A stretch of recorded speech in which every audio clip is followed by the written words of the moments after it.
What is up, everyone? It is Reviews Kingdom back at it again with another review. And in this video, we're going to be taking a break from all this pesky retrospective. So we're going to be taking a break from Skillet, very much needed, mind you, and we're going to be taking a break from System of a Down. Because in this video, I'm going to be taking a look at an album that I've been wanting to look at ever since I started making content on a regular basis this year.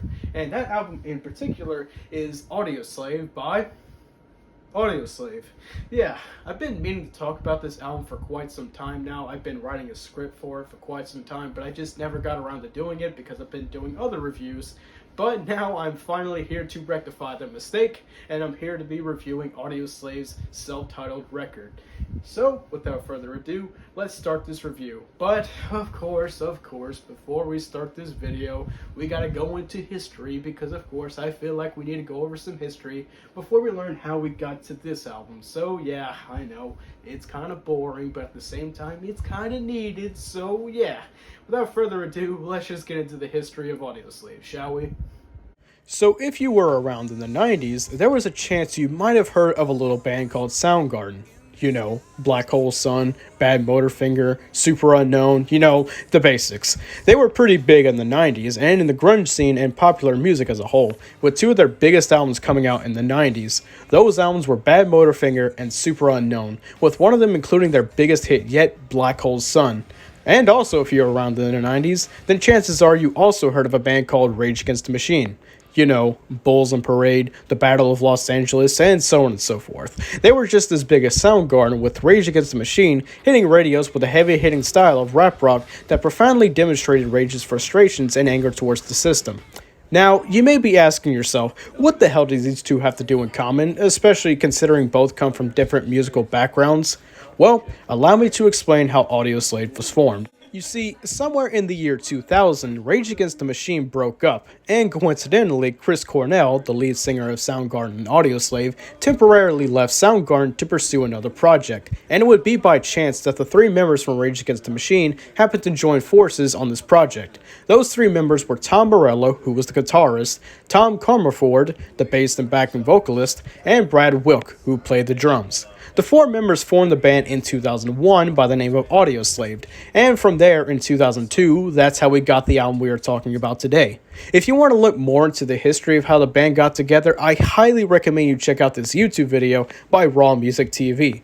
I just wanted to summarize the history of this band briefly without wasting too much time. So if you're curious about how this band got together, I highly recommend checking out that video as it provides a lot of good details in it. Now, with all that being said, let's talk about the album itself. Now, before this album came out, there was a lot of skepticism from Soundgarden and Rage fans who thought that this album was going to be a total flop, as they thought Chris Cornell couldn't fit into the hard rock genre with this style of writing. And while I can understand these worries and fears to an extent, I gotta say that's not the case here at all. To start off this review, I'm gonna do what I usually do for these kind of reviews, and I'm gonna go over the sound and tone of this album. When it comes to the mixing and production and the overall tone of the album, I gotta say it was mixed greatly. The album has a very hard and punchy tone consistently throughout the album, and an overall sense of rawness that in my opinion really make this album that more engaging to listen to. After all, it is a 65-minute album, and I think the production does a great job at keeping the listener engaged and interested in continuing to listen to the album. The album borrows heavily from 1970s hard rock, with bands such as Led Zeppelin and Black Sabbath, just to name a few. Alongside these elements, the band also combined the grungy aspects of Soundgarden and the funk elements of Rage Against the Machine, and in terms we got a pretty funky and punchy record that make it stand out from its contemporaries at the time, as it truly did do something different for the hard rock genre, mixing these elements together. The album is jam-packed with soaring highs, with songs like Coach Ice, Set It Off, and Light My Way, just to name a few, and hard melancholic tracks such as the great Like a Stone, the gut-wrenching Shadow of the Sun, and the calm and melodic I Am the Highway. It's an album that never gets boring in its sound, and each song has their own distinct flavor to them that really makes them stand out from the rest. Overall, it's a very punchy yet polished record that works incredibly damn well. One of the main factors that help contribute to the sound of the album and the overall tone of the album is the late lead singer Chris Cornell himself. It really goes without saying that he is quite the remarkable vocalist, and part of that goes to the fact that the man just has a very powerful voice that ignites a sense of passion and power. It's really what made Soundgarden and this album as a whole as emotionally powerful as it is. He is also very diverse in his range when it comes to vocals. He has a nearly 4-octave range and it's downright impressive. I genuinely believe that he has the power to make even a bad sounding lyric sound great in comparison. One of his best moments in this album is in the song Like a Stone, a very melancholic song about waiting until the day you die in order to be with the ones that you lost in life. Chris sells the song perfectly as someone who just wants to be with the ones that he lost in life, but he also has a sense of uncertainty as the lyrics imply that he's uncertain whether he'll exactly go after death, praying like a pagan or whoever will take him to heaven. The song challenges the notion that if you're good in life, then you'll get laid to rest in a good place. But Chris's approach makes an interesting spin on that notion, and it works tremendously well in my opinion. It's a song that's very sad, sure, especially considering the tragedy of Chris's passing in 2017, but it sells Chris as a great vocalist and songwriter. He's also great at recreating the sound of most 70s rock music, and it's simply music to my ears. Other standout moments include Shadow of the Sun, Set It Off, and The Last Remaining Light. He blends well into the hard rock genre and provides a performance that is iconic to the sound of this album and the band as a whole. Of course, he's not the only powerhouse on this album, as there's another factor that contributes to this album's greatness, and naturally, I'm talking about Tom Morello. Now, it pretty much goes without saying that Tom Morello is one of the biggest factors of this album's success. Don't get me wrong, Chris Cornell is powerful and just as important to the album as is Tom, but if Tom wasn't on board with this project, would it really even have been the same album without him? And to that I have to say, it wouldn't have been the same. Mostly because he provides some of the best and most catchiest riffs he's ever made to date. And let it be known, people, the catchiness aspect is ramped up to 100 in this album. And everyone in between. I cannot even begin to fathom the ungodly amount of times where I'm at work just doing my own thing, and then all of a sudden that guitar line just comes creeping to my brain.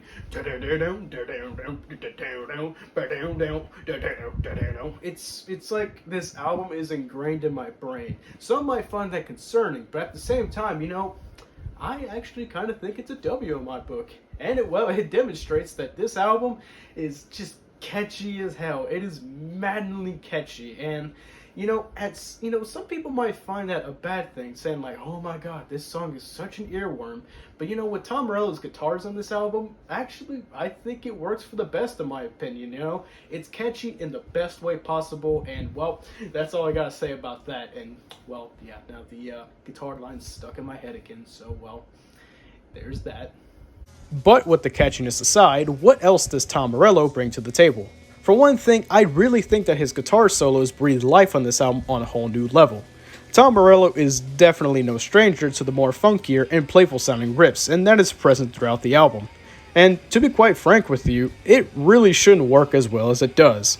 Like, I do get why some people were worried about him tagging up with Chris Cornell, because in concept, the wanna sounding guitar riffs probably wouldn't work with the brooding lyrics about shooting yourself. But in execution, good fucking god does it work super extraordinarily well. Dare I say, it even enhances the mood and atmosphere of these songs. For instance, in the song What You Are, a song about breaking free of a poison that's been killing you, whether it's drugs or an abusive relationship, it's a very liberating anthem, and Tom's guitar solo on the bridge feels like an explosion on freedom and liberation that was longing for the narrator to have. Another example would be in the song Like a Stone, where the bridge sounds like the singer is spiraling further into a pit of despair that seems to have no end. It works so incredibly well. As for the rest of the instrumentation on this album, the rest of the members do a pretty remarkable job to keep the energy going behind the two powerhouses that are Chris Cornell and Tom Morello. Brad Wilk is on point with his drumming, packing a punch with each song as he should. Tim Commerfield has some pretty good bass lines that give these songs a lot of weight to them.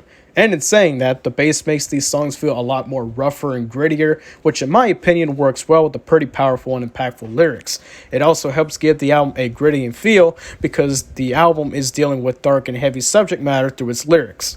Speaking of its lyrics, I know I talked a lot about Chris and the instrumentation, like a lot, but I am still a firm believer that the instrumentation isn't the only thing that makes up an album. A major part of what makes an album work for me is good writing. With that being said, what do I think of the lyrical content on this album? And well, to that I say, the writing here is by no means original, like I feel like every rock band has to have a song called Set It Off or Light My Way, but what is presented in this album is still pretty solid songwriting in my opinion. I think one of my favorite songs on this album is Show Me How to Live. It's a song that tackles some pretty existential themes of life as a whole. It's a sort of Frankenstein monster of a song that talks about how some are brought into this world without purpose and not exactly being taught what they are or how to live their lives. Hence, Chris singing about how he wants to be shown how to live now that he exists. Plus, it also helps that the song just rocks hard as hell, which is always a plus in anyone's book.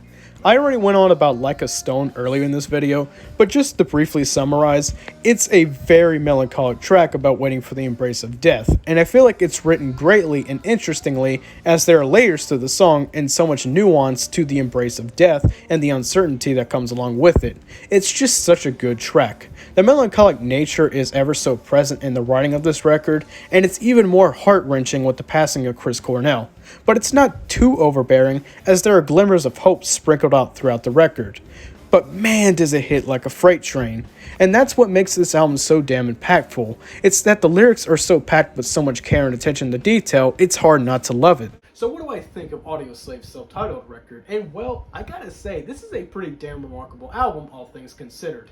Now, before this album even came out, there was a lot of skepticism coming into it, especially from Soundgarden fans and Rage Against the Machine fans. Some people thought that Chris Cornell just couldn't fit the hard rock genre, and some people thought that Tom Morello just couldn't fit the lyricism of Chris Cornell. But honestly, I have to disagree with all these takes, because I think that this album works incredibly damn well, all things considered.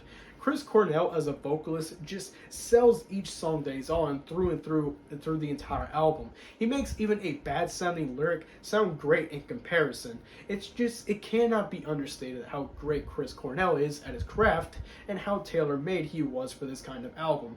And of course, that's not to mention Tom Morello as the guitarist. My God, Tom Morello is an absolute beast on this album. His guitar solos are just absolutely amazing on this album. They have that twangy sound to them, sure, but these guitar solos enhance the lyrics and the storytelling of this album, and I feel like if it wasn't for Tom Morello being the guitarist on this album, I feel like this album wouldn't be the same, because he really does carry a lot of this album and gives it a lot of personality and flair to it. Now, I understand that there's a lot of fans and there's a lot of haters for this album, especially critics, because when this album first came out, there was a lot of critics who detested this album. Many people called it just unimaginative, uninspired, and just lacking substance. With cool sounding, it was cool sounding, sure, but a lot of critics thought it just lacked substance. And honestly, in my opinion, I just can't see it. Now, of course, in the end of the day, I'm not a professional critic. I'm just some asshole in a suit who reviews things that just pop into his head.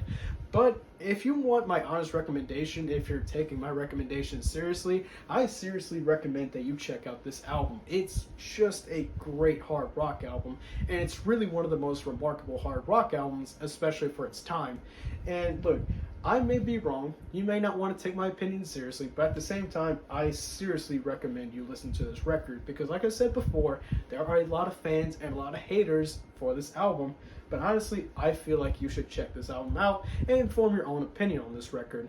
And as for me, I'm going to give this album a solid 8 out of 10. This album is just great, and it cannot be understated, especially considering how catchy it is and how each time one song gets stuck in my head, I just immediately want to listen to the album as a whole. But anyways, with that being said, if you enjoyed this video, don't forget to leave a like, comment, and subscribe, and I'll see you guys in another video. Bye.